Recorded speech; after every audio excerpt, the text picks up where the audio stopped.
Combination of cells. तो जिस तरह से हमने कॉम्बिनेशन ऑफ रजिस्टर्स किया था, कॉम्बिनेशन ऑफ कैपेसिटर्स किया था, उसी तरीके से हम करेंगे कॉम्बिनेशन ऑफ सेल्स। ठीक है ना, सेल्स कह लो या बैटरी कह लो, कि बैटरी को जब हम कनेक्ट करते हैं तो कितने तरीके से हम कंबाइन कर सकते हैं बैटरीज को। So again there are two possible ways, series and parallel. तो सीरीज कॉम्बिनेशन क्या होगा? सीरीज कॉम्बिनेशन में हम क्या करते हैं? तो देखिए, मान लीजिए कोई n नंबर ऑफ बैटरीज हैं, ठीक है ना, यहाँ तो हम 3 ही ले रहे हैं। मान लीजिए ये बैटरी है, इसका ये पॉजिटिव एंड है, ये नेगेटिव एंड है, पॉजिटिव नेगेटिव पॉजिटिव नेगेटिव। ठीक है, तो बैटरी का जब नेगेटिव एंड दूसरे बैटरी के पॉजिटिव एंड से, उसी बैटरी का नेगेटिव एंड तीसरे बैटरी के पॉजिटिव एंड से, ठीक है ना, जब इस तरीके से हम कनेक्शन करते हैं तो इसका मतलब क्या है कि बैटरीज को हमने कैसे जोड़ दिया? सीरीज में जोड़ दिया। ठीक है ना, और यहाँ पे तीनों बैटरीज जो है अपनी इक्वल है। ठीक है ना, 4 इक्वल ईएमएफ्स। ठीक है ना, सबकी ईएमएफ आपकी सेम है। ठीक है ना, तो सबकी ईएमएफ सेम है तो जो इन बैटरीज की जो इंटरनल रेजिस्टेंस है वो भी सेम ही होगी। तो वो भी सबकी क्या है? आर के बराबर है, और वो हमने मतलब रेजिस्टेंस की फॉर्म में डिनोट कर दिया इसके अंदर। ठीक है, अब ये तीनों बैटरीज जो है एक लोड के साथ कनेक्टेड है। आर ये क्या अपना? ये लोड है, इसके साथ ये कनेक्टेड है। ठीक है ना, तो करंट इस तरीके से इसमें फ्लो करेगा। ठीक है ना, ये करंट आई जो है इसमें फ्लो करेगा। ठीक है ना, तो अब देखिए क्लोज लूप है ना ये, तो इसमें आप लगा सकते हैं केवीएल, किरचॉफ्स वोल्टेज लॉ। यहां से शुरुआत कर लीजिए, ए बी सी डी और ए। ठीक है ना, तो for loop a b c d a, तो क्या बनेगा अपना? बी से सी के बीच में देखिए तो आई आर, फिर यहाँ देखिए ये स्मॉल आर है, ये आई है, तो ये, और सेम करंट की डायरेक्शन में जा रहे हैं तो प्लस, ये भी आई स्मॉल आर। फिर देखिए बैटरी आ गई, तो बैटरी का नेगेटिव इलेक्ट्रोड पहले आया है तो इसका मतलब माइनस ई, फिर प्लस आई आर, फिर माइनस ई, फिर प्लस आई आर, और minus e is equal to 0। तो आई आर और ये बन जाएगा आपका 3 टाइम्स आई आर, तीनों ऐड हो जाएंगे, और ये राइट हैंड साइड चला जाएगा 3 टाइम्स ई।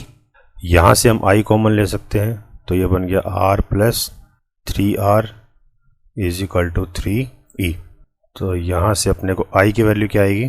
3E upon R plus 3R। ठीक है ना, ये आपका रिजल्ट आ गया। तो ये तो था जब हमने 3 सेल लिए थे। तो for n number of batteries, for n number of EMFs, आई किसके बराबर हो जाएगा? NE upon R plus NR। ठीक है, तो ये आपका जनरलाइज्ड एक्सप्रेशन आ गया for n number of cells के लिए। तो यहां से हम इसका इक्विवेलेंट सर्किट भी बना सकते हैं for n number of cells. तो इक्विवेलेंट सर्किट क्या बन जाएगा कि सभी बैटरीज जो हैं वो क्या हैं? बैटरीज क्या होंगे? n टाइम्स हो जाएंगी ना, सब एडअप हो गई, तो n टाइम्स ही होगी बैटरी। और रेजिस्टेंस भी क्या हो जाएंगी? जो इंटरनल रेजिस्टेंस है वो भी क्या हो जाएगा? NR हो जाएगा, तो n टाइम्स इंटरनल रेजिस्टेंस। ठीक है ना, तो ये आपका बन गया इक्विवेलेंट सर्किट। ठीक है, तो वही कह रहा है, if n cells each of EMF E in internal resistance R connected in series, this combination can be considered as a single battery of EMF NE and internal resistance NR। ठीक है, अब इसमें कुछ केस स्टडी कर लेते हैं। तो पहला केस क्या कह रहा है कि when NR is greater than R। तो NR क्या है? इंटरनल रेजिस्टेंस है। तो कह रहा है कि जब इंटरनल रेजिस्टेंस अगर बैटरी की बहुत ज़्यादा होगी as compared to the resistance of the load that we have connected, तो उस केस में क्या होगा? तो अगर NR बहुत ज़्यादा है तो R क्या हो जाएगा? वहाँ पे नेग्लेक्ट हो जाएगा। ठीक है ना, R नेग्लेक्ट हो जाएगा तो I किसके बराबर आ जाएगा? फिर NE अपॉन NR। तो N से N कट गया तो I किसके बराबर हो गया? E upon R। ठीक है ना, E अपॉन R। तो अब देखिए, जब किसी भी बैटरी की इंटरनल रेजिस्टेंस बढ़ जाती है तो देखिए हमें करंट किसके बराबर मिल रहा है? एक सिंगल बैटरी के बराबर ही मिल रहा है ना। तो क्या कंक्लूड करेंगे इससे हम? When circuit resistance is less than the internal resistance of the cell. तो सर्किट रेजिस्टेंस कौन सी है? जो हमने लोड लगाया है, आर की बात हो रही है। तो जब सर्किट रेजिस्टेंस इंटरनल रेजिस्टेंस के मुकाबले कम होगी, the current drawn from the combination is same as that of a single cell. ठीक है, तो इसका मतलब क्या हुआ कि जब इंटरनल रेजिस्टेंस बैटरी की बहुत ज़्यादा होगी लोड के रेजिस्टेंस के कंपेरेटिवली, तो जो करंट ड्रॉ होगा वो करंट नियर अबाउट मतलब एक सिंगल बैटरी के बराबर ही ड्रॉ होगा, मतलब उतना ही करंट ड्रॉ होगा जितना हम सिंगल बैटरी से ड्रॉ कर सकते हैं। तो फिर n नंबर ऑफ बैटरीज जोड़ने का फायदा क्या हुआ? कोई फायदा नहीं हुआ। तो इस तरह की कॉम्बिनेशन फिर क्या हो जाएगी आपकी? यूजलेस हो जाएगी, कोई काम नहीं आएगी। यानी कि होना क्या चाहिए, इंटरनल रेजिस्टेंस जो है बैटरी की वो कम से कम होनी चाहिए। ठीक है, तो दूसरा case, when internal resistance is far low as compared to the load, तो उस केस में क्या हो जाएगा, एनआर जो है आपका नेग्लेक्ट हो जाएगा, तो आर बचेगा। तो अब देखिए करंट क्या हो गया, एन टाइम्स ई बना है इसमें, ठीक है ना। तो when circuit resistance R is more than internal resistance of cell, the current drawn from the combination is n times the current of single cell।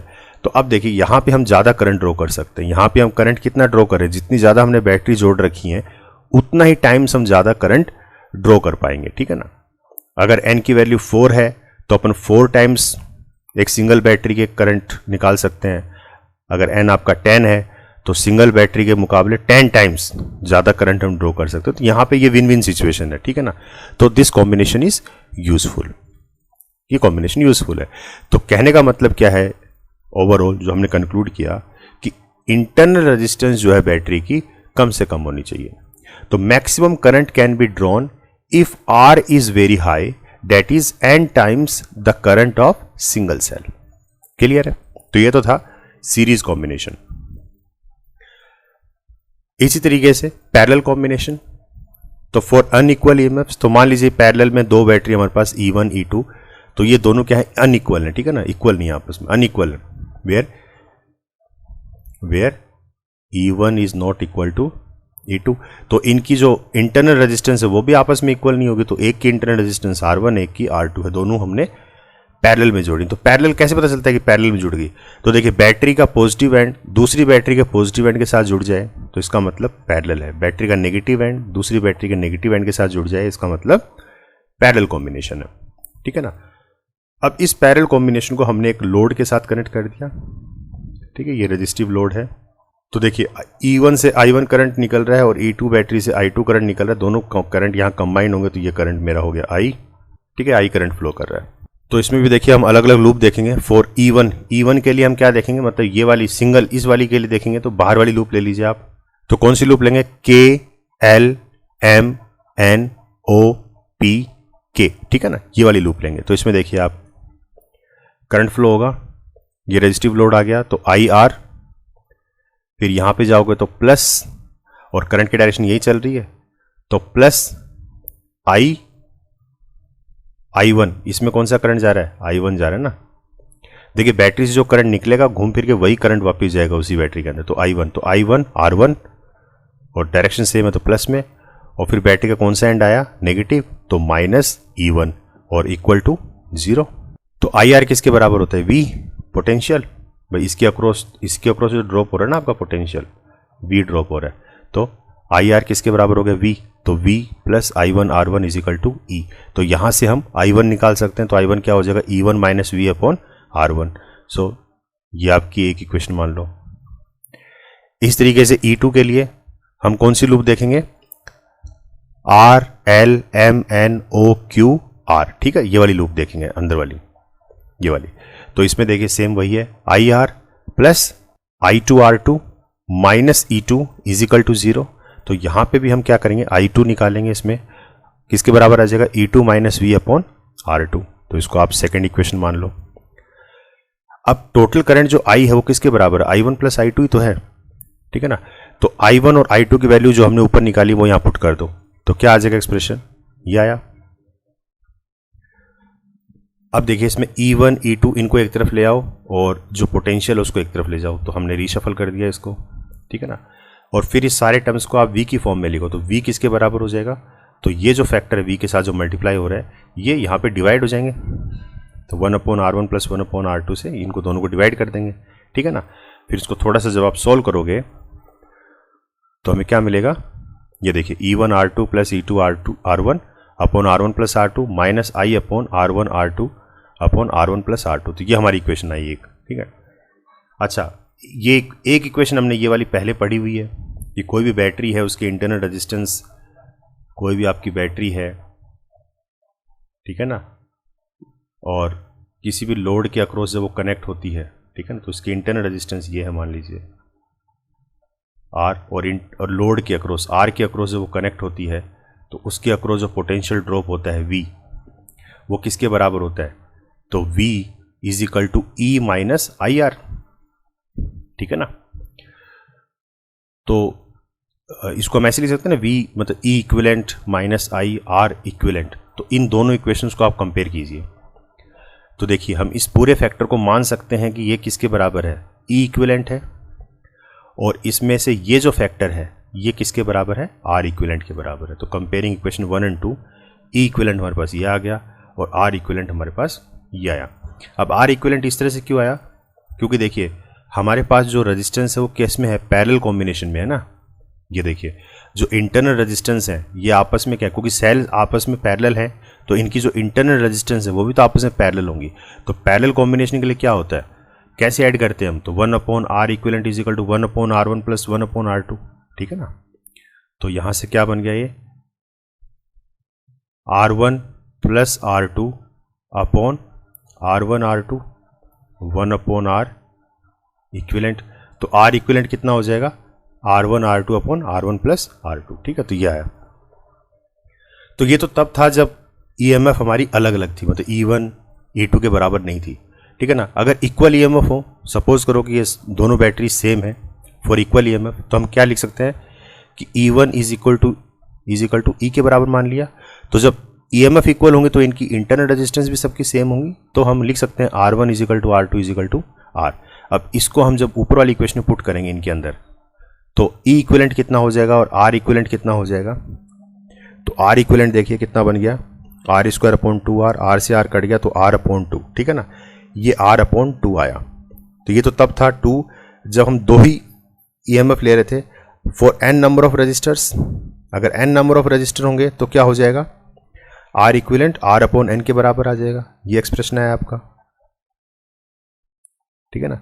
भाई दो ही EMF लेंगे तो उस हिसाब से जो इंटरनल रेजिस्टेंस है वो भी 2 के बराबर ही आएगी ना।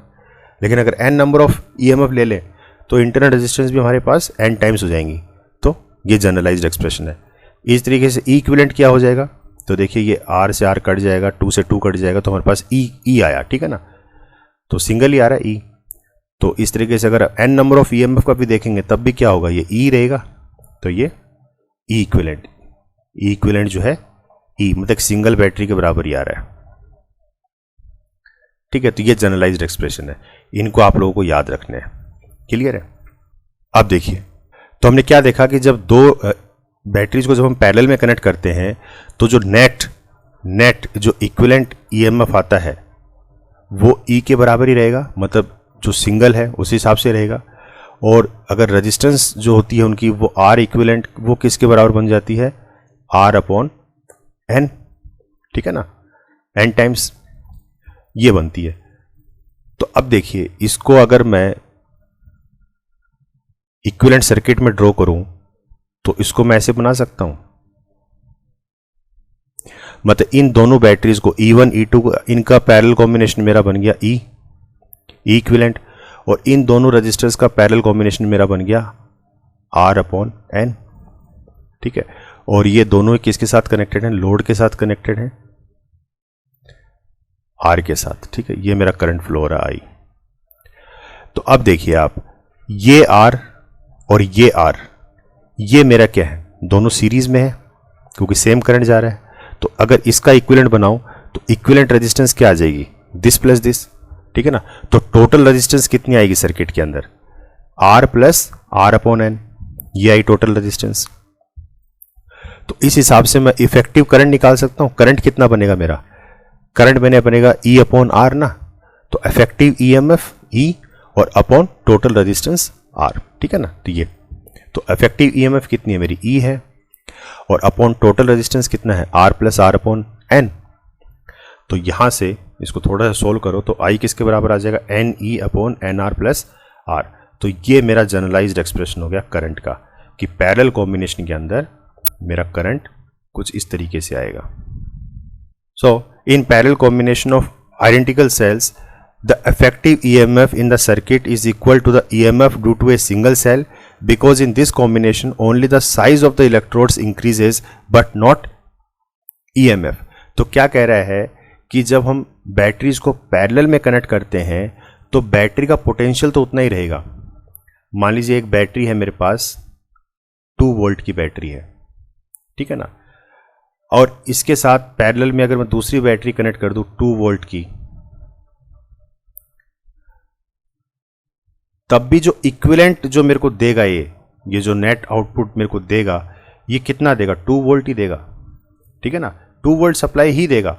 सिर्फ क्या फर्क पड़ जाएगा, इसकी जो कैपेसिटी है वो बढ़ जाएगी। मतलब मान लीजिए कि ये 2 वोल्ट बैटरी जो है मेरी इंडिविजुअली 2 घंटे काम करती है, ठीक है ना।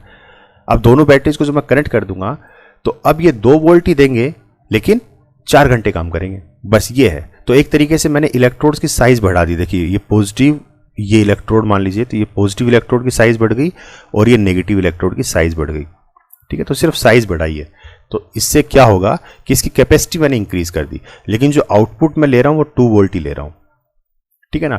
जबकि सीरीज में क्या होता है, सीरीज में बैक टू बैक जुड़ते हैं, प्लस माइनस, फिर दूसरी बैटरी का प्लस, फिर माइनस, फिर प्लस, फिर माइनस। यहां पे अगर मैं 2 वोल्ट बैटरी ले रहा हूं तो ओवरऑल अल्टीमेटली मुझे इन दोनों एंड्स पे कितना पोटेंशियल मिलेगा? 6 वोल्ट, ठीक है ना। तो यहां पे मुझे पोटेंशियल ज्यादा आ रहा है। और अगेन अगर एक बैटरी मान ले मेरे 2 घंटे चलती है, तो अब 3 बैटरी मैंने सीरीज में जोड़ी है, तो अब भी ये 2 घंटे ही काम करेगी, अब भी ये 2 घंटे ही काम करेगी, ठीक है ना। लेकिन क्या फर्क पड़ गया? ज्यादा पोटेंशियल देगी, ठीक है। तो ये फर्क होता है, ठीक है ना। तो ये पैरेलल कॉम्बिनेशन के लिए है। तो दोनों एक्सप्रेशंस को ध्यान से समझना आप लोग। सीरीज के लिए अपने पास क्या आया था? फॉर सीरीज जो करंट आया था अपना वो कितना आया था? NE upon R plus NR। और फॉर पैरेलल, पैरेलल के लिए कितना आया? I is equal to NE upon NR plus R, ठीक है ना। इन एक्सप्रेशंस को आपको ध्यान में रखना है, ठीक है ना, क्योंकि न्यूमेरिकल्स में ये काम आते हैं। तो अब केस स्टडी कर लेते हैं पैरेलल कॉम्बिनेशन के लिए। If R is less then R, ठीक है ना, अगर जो लोड की जो रेजिस्टेंस है वो इंटरनल रेजिस्टेंस के मुकाबले बहुत कम है, तो उस केस में क्या हो जाएगा? If internal resistance is far more greater than the load resistance, तो NR जो है नेग्लेक्ट हो जाएगा। तो उस केस में I क्या बनेगा? अपना NE अपॉन R, ये आ जाएगा। तो this current in the external resistance is N times current due to single cell, ठीक है। तो इससे हमने क्या बढ़ा दिया? यहाँ पे करंट हमारा बढ़ गया। तो देखिए पैरेलल कॉम्बिनेशन के अंदर जब इंटरनल रेजिस्टेंस बहुत ज़्यादा होगी तो उस केस में हमारी जो करंट की कैपेसिटी वो बढ़ जाएगी। तो करंट यहाँ पे कितना बढ़ गया? N टाइम्स बढ़ गया, ठीक है ना। वहीं अगर दूसरा केस लें, जब लोड की रेजिस्टेंस बहुत ज़्यादा है as compare to internal resistance, तो उस केस में I क्या हो जाएगा? E अपॉन R हो जाएगा। This current in the external resistance is same as due to single cell. तो इस केस में हमें क्या दिख रहा है कि जो करंट है वो उतना ही आ रहा है जो सिंगल सेल के बराबर है, ठीक है ना। तो maximum current can be drawn if R is very low. R जितना कम होगा उतना ही ज्यादा हम करंट जो है ड्रॉ कर सकते हैं पैरेलल कॉम्बिनेशन के अंदर, ठीक है ना। और सीरीज कॉम्बिनेशन में क्या था कि R जितना ज्यादा होता उतना हम करंट ड्रॉ कर सकते थे। रजिस्टिव लोड जितना ज़्यादा होगा उतना हम करंट ड्रॉ कर सकते हैं सीरीज कॉम्बिनेशन के अंदर। और पैरेलल कॉम्बिनेशन के अंदर रजिस्टिव लोड जितना कम होगा उतना ज़्यादा करंट हम ड्रॉ कर सकते हैं, ठीक है। तो इस चीज़ का आपको ध्यान रखना है। तो हमने क्या सीखा इससे सीरीज और पैरेलल कॉम्बिनेशन में, कि जब बैटरीज को हम सीरीज में जोड़ते हैं तो उससे हम पोटेंशियल बढ़ाते हैं, और जब पैरेलल में जोड़ते हैं तो उससे हम करंट बढ़ाते हैं। तो अब ये मान लीजिए कोई सिंगल बैटरी है 12 वोल्ट की है, ठीक है। अब ये बताओ ये कौन सी कॉम्बिनेशन है? बैटरी का पॉजिटिव एंड दूसरी बैटरी के पॉजिटिव एंड से, बैटरी का नेगेटिव एंड दूसरी बैटरी के नेगेटिव एंड से। तो एक तरीके से ये कौन सी कॉम्बिनेशन है? पैरेलल कॉम्बिनेशन होगी। ये पैरेलल कॉम्बिनेशन है। तो पैरेलल कॉम्बिनेशन में जो आउटपुट वोल्टेज आएगा वो कितना आएगा, वो सेम रहेगा, क्योंकि सिंगल बैटरी मान लीजिए 12 वोल्ट की है, नहीं है, ये 12 वोल्ट की है, तो देखिए आउटपुट भी अपना कितना रहेगा, 12 वोल्ट ही रहेगा। बस सिर्फ क्या फ़र्क पड़ गया कि नंबर ऑफ इलेक्ट्रोड्स बढ़ गई, ठीक है ना, इलेक्ट्रोड्स की साइज बढ़ गई, आप ये मान लो, तो लंबे टाइम तक चलेगी। ये बैटरी अगर मान लीजिए आपकी 6 घंटे में डिस्चार्ज होती है, तो अब ये बैटरी आपकी 12 घंटे में डिस्चार्ज होगी, बस इतना फ़र्क है, पोटेंशियल उतना ही देगी आपको, ठीक है ना। और ये देखिए, ये आपकी सीरीज कॉम्बिनेशन है, सीरीज कॉम्बिनेशन। अब सीरीज कॉम्बिनेशन मैंने क्या कहा था, पोटेंशियल बढ़ जाता है, पोटेंशियल बढ़ जाएगा। और यहां पे करंट कैसे बढ़ा, पैरेलल कॉम्बिनेशन में मैंने कहा कि करंट बढ़ गया, तो देखिए पोटेंशियल तो सेम ही है, 12 वोल्ट यहां था, 12 वोल्ट यहां पे है, ठीक है ना। करंट बढ़ गया, पहले जो करंट था वो 6 घंटे तक ही मिल रहा था, और अब जो करंट है वो 12 घंटे तक मिल रहा है, तो करंट बढ़ गया इसमें। और सीरीज कॉम्बिनेशन में एक बैटरी मेरी 12 वोल्ट की है, तो अब 2 बैटरी मैंने कनेक्ट कर दी, यानी कि ये पॉजिटिव एंड है, बैटरी का नेगेटिव एंड दूसरी बैटरी के पॉजिटिव एंड से जोड़ दिया, और बैटरी का नेगेटिव एंड ये, ठीक है। तो ये इनके बीच में अगर मैं लोड लगाऊंगा, तो अब ये दोनों बैटरी मेरी कितना देंगी, 24 वोल्ट देंगी, ठीक है ना, 12 प्लस 12, 24 वोल्ट मेरे को देंगी। तो यहाँ पे मेरा वोल्टेज बढ़ जाता है, क्लियर है। तो ज़्यादा वोल्टेज अगर चाहिए तो बैटरीज को मैं सीरीज में जोड़ूंगा। इस तरीके से देखिए, यहाँ पे ये 4 बैटरी जोड़ रखी हैं, प्लस सॉरी ये माइनस है, प्लस ये माइनस, ये प्लस, ये माइनस, ये प्लस और ये माइनस, ठीक है ना। तो देखिए 12 प्लस 12 प्लस 12 और प्लस 12, तो 12 4 जा 48, तो 48 वोल्टेज मुझे यहाँ से मिलेगा, ठीक है। तो सीरीज में जब मैं जोड़ूंगा तो पोटेंशियल बढ़ जाता है। अब एक छोटी सी एक्टिविटी मैं आपको दे रहा हूँ कि आपके पास मान लीजिए सिंगल बैटरी जो है, ये जो 12 वोल्ट की बैटरी है, ये आपके पास 4 है, 4 बैटरी है आपके पास, और आपको आउटपुट चाहिए 24 वोल्ट, और आपको इन चारों को जोड़ना है। तो कैसे जोड़ोगे, तो इसमें मिक्स कॉम्बिनेशन आ जाएगी, सीरीज और पैरेलल दोनों, ठीक है ना। भी 2 बैटरीज को सीरीज में जोड़ देंगे तब तो 24 वोल्ट बन गया, और उन दोनों के साथ 2 और पैरेलल में हम जोड़ देंगे, ठीक है ना, इस तरीके से।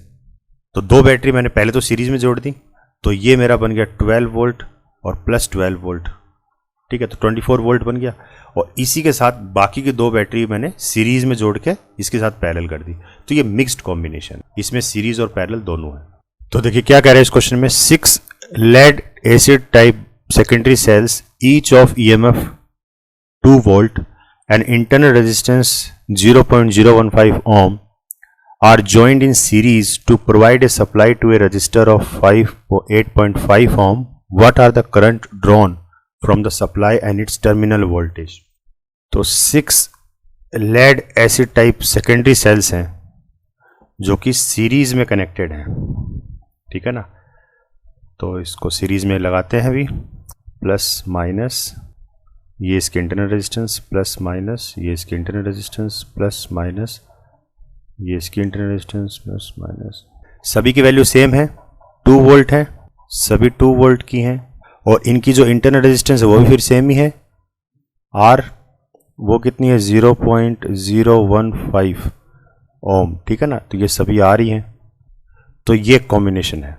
अब ये कॉम्बिनेशन किसी लोड के अक्रॉस जा रही है, तो जो लोड है अपना आर वो कितने ओम का है, 8.5 ओम, इसके साथ कनेक्टेड है।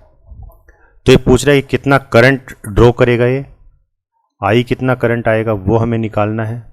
दूसरा टर्मिनल वोल्टेज, मतलब इसके अक्रॉस कितना वोल्टेज जनरेट होगा, ए और ये एंड मान लीजिए बी, मतलब इस लोड के अक्रॉस कितना वोल्टेज जनरेट होगा वो हमें निकालना है, ठीक है ना। मतलब कितना पोटेंशियल ड्रॉप होगा इसके अक्रॉस, मतलब वी कितना होगा वो हमें निकालना है। तो अब देखिए सीरीज कॉम्बिनेशन है, तो आप इसका इक्विवेलेंट सर्किट बना सकते हो। ये सभी बैटरी सीरीज में जब जुड़ेंगी तो ये सिंगल बैटरी बन गई, तो ये सिंगल बैटरी जो है ई इक्विवेलेंट, ये कितना हो जाएगा, 6 टाइम्स हो जाएगा ना, 6 times into 2 volt, 2 volt each है, तो ये आपका आ गया 12 वोल्ट। और ये इसकी इंटरनल रेजिस्टेंस आर, तो आर भी आपकी कितनी हो जाएगी सीरीज में, तो ये भी आपकी हो जाएगी 6 टाइम्स 0.015 ओम, तो ये कितनी बनी 0.09, ठीक है ना, ओम। और इस पूरे को हमने कनेक्ट कर रखा है लोड के साथ। तो यहाँ से हम करंट निकाल सकते हैं। करंट कैसे निकालोगे आप? इसका अगर हम इक्विवेलेंट सर्किट और बनाएं तो एक तो ये बैटरी आ जाएगी और ये रेजिस्टेंस देखिए, इंटरनल रेजिस्टेंस और इफेक्टिव जो लोड है वो भी आपस में क्या है, सीरीज़ में है, तो उनका एक सिंगल कॉम्बो मान लो आप, ठीक है ना, इस तरीके से। तो क्या फॉर्मूला यूज़ करेंगे? I is equal to e equivalent upon में टोटल रेजिस्टेंस, ठीक है। तो ई इक्विवेलेंट कितनी है अपनी? 12 वोल्ट, और टोटल रेजिस्टेंस कितनी हो जाएगी अपनी? 8.5 प्लस 0.09 ओम, ठीक है ना, क्योंकि सीरीज करंट सेम जाएगा ना, देखिए दोनों के अंदर, तो सीरीज़ में ही। तो ये आपका आ जाएगा 12 अपॉन 9.4 ओम। इसको आप सॉल्व करोगे तो आई की वैल्यू आ जाएगी आपकी 1.4 एम्पियर, ठीक है। ये तो हो गया करंट। अब पूछा कि इसकी अक्रॉस कितना पोटेंशियल ड्रॉप होगा, तो इसमें करंट कितना जा रहा है? आई जा रहा है। तो यूजिंग ओम्स लॉ हम लगा सकते हैं V इज इक्वल टू क्या होता है? I R. तो V इज इक्वल टू आई कितना है? 1.4 और इंटू आर 8.5, तो it will give rise 11.9 volt. तो ये आपका वोल्टेज ड्रॉप होगा। तो देखिए सप्लाई कितनी आ रही थी? सप्लाई आ रही थी 12 वोल्ट की, लेकिन लोड के अक्रॉस कितना वोल्टेज आ रहा है? 11.9 वोल्ट। यानी कि जो 0.1 वोल्ट है वो कहाँ चला गया? वो जो इंटरनल रेजिस्टेंस है उसके अक्रॉस ड्रॉप हो गया।